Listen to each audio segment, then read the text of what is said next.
what I'm doing right now.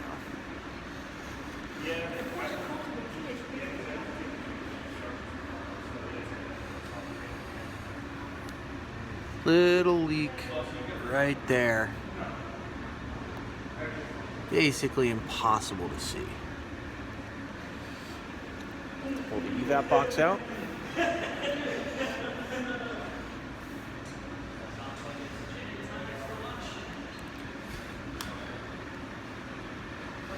This requires pretty extensive disassembly. Book will tell you have to pull this exoskeleton, endoskeleton rather, but it can be dislodged.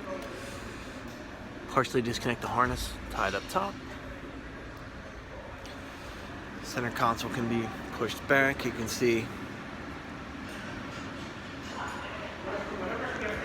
whole lot needs to be taken out to get this evaporator out of the car. A couple of bolts up top. Expansion valve there, heater core lines there, blower motor goes there. Transmission tunnel needs to be dislodged. This is all the stuff from the engine side. Some of the vents and the blower motor assembly. Strut brace.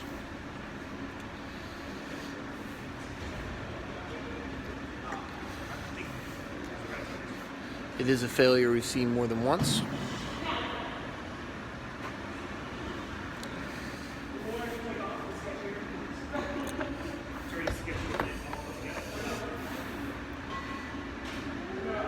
Evaporator comes as a whole assembly.